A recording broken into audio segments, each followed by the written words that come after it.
En el mundo moderno, muchos de los desafíos científicos son necesariamente abordados desde la interdisciplinariedad. Esto es precisamente lo que busca hacer la doctora del Instituto de Física, Mónica García, quien junto a un grupo de investigadores y mediante las teorías de fractalidad y caos, buscan la optimización de recursos hídricos en plantas. Mónica, ¿qué es la fractalidad y el caos? Voy a comenzar primero por el caos.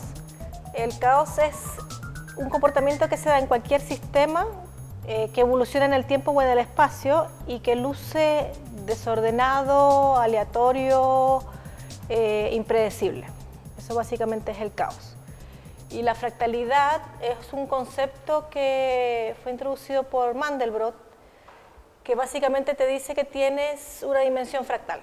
¿Qué significa eso? Por ejemplo, si tú tienes una línea, sabes que su longitud es L.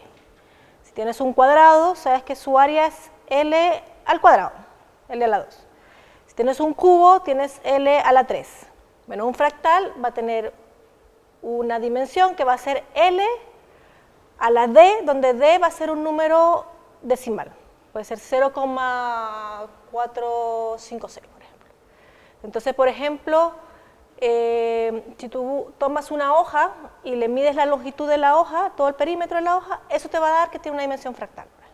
Eso es un fractal. Fractal significa quebrado, básicamente. ¿Y cómo influyen entonces esto en nuestra vida cotidiana? Mira, el caos, por ejemplo, lo podemos encontrar súper rápido en el clima. De hecho, el caos se descubrió en el clima, se descubrió desde el punto de vista físico. Matemáticamente ya existía el concepto.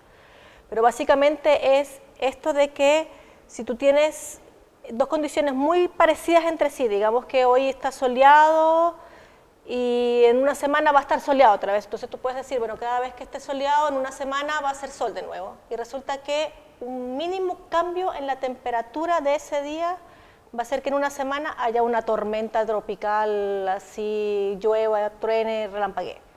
Eso es el caos, es algo que pequeños cambios en cualquier condición, por ejemplo en el clima, temperatura, presión, va a hacer que el comportamiento sea completamente distinto y sea, por ejemplo, por eso decía, impredecible. ¿Cómo se relacionan estos conceptos con tu investigación? Ya, caos y fractalidad se relacionan en lo siguiente, queremos estudiar la evapotranspiración.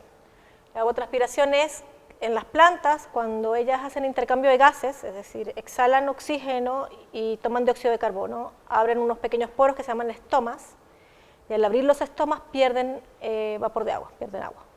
Entonces, cuando la planta está bajo estrés hídrico, esta pérdida de agua puede ser importante. Entonces, no se sabe a ciencia cierta cómo la planta regula esta pérdida de agua o cuánta agua debe perder o puede perder. Entonces, si nosotros pudiésemos saber bien cómo la planta regula o cuánta agua pierde, nosotros pudiésemos darle la cantidad exacta de agua a la planta, tal que ella pueda sobrevivir, estar bien, no estar estresada hídricamente y hacer un uso más óptimo del agua que tenemos. Entonces, ¿qué es lo que sucede?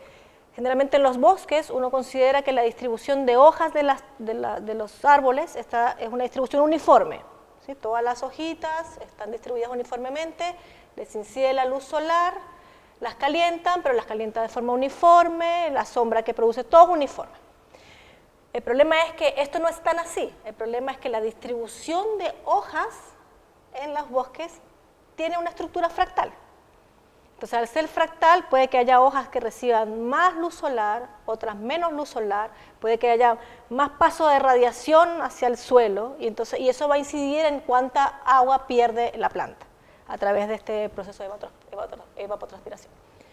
Lo segundo es el caos. También el aire va a pasar por las hojitas y va también a sacar este vapor de agua.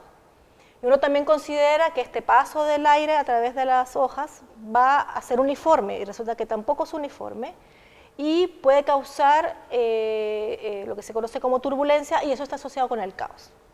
Entonces, usar estos dos conceptos en este problema nos ayudaría a entender mejor cómo pierde agua la planta y poder hacer un uso óptimo de los recursos hídricos que tenemos. Entonces, tomando en cuenta eso, ¿qué impacto tendrían estos resultados? Mira, si logramos efectivamente los objetivos que nos hemos planteado para este estudio, El impacto inmediato sería un uso óptimo de recursos de agua que tenemos. O sea, como sabemos, Chile tiene problemas, escasez hídrica, y si nosotros podemos, por ejemplo, decirle a un agricultor, en vez de usar tanta cantidad de agua para mantener el cultivo óptimo, puede reducirlo a tanto porque le estamos dando exactamente lo que requiere la planta, entonces pudiésemos hacer ahorro hídrico y hacer óptima los cultivos, por ejemplo. Entonces tiene un gran impacto a nivel de cambio climático y uso óptimo de recursos. ¿Cómo haces el escalamiento? No es lo mismo medir, me imagino, fractalidad de caos en 1 metro cuadrado o un jardín que en una plantación de hectáreas. Sí, de hecho el proyecto tiene varias etapas y por eso es un equipo interdisciplinario. Por ejemplo, tenemos la etapa donde se estudia solamente la hoja y cómo ella pierde. Luego pasaríamos a la etapa de la planta y luego sí escalaríamos a la parte de bosque. La parte de bosque es interesante porque lo que queremos hacer es lo siguiente. Queremos hacer estudios, por ejemplo, de radiación solar, de cuánta radiación solar, por ejemplo, llega hasta abajo, hasta el suelo.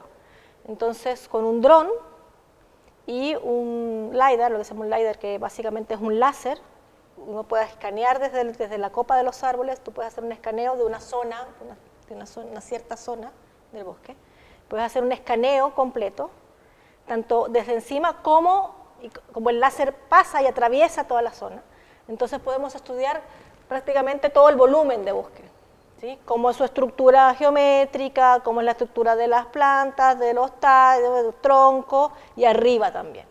Entonces esa es la última etapa del proyecto y ahí entonces diríamos desde chiquitito, hoja, planta, bosque y hacer todo este escalamiento hasta poder dar efectivamente con una escala grande para poder hacer el estudio. Una cosa interesante que me gustaría mencionar es que la idea es utilizar precisamente la Fundación WINAI, que está en el sur de Chile, que la Pontificia Universidad Católica del Paraíso participa, y la idea es hacer mediciones allá.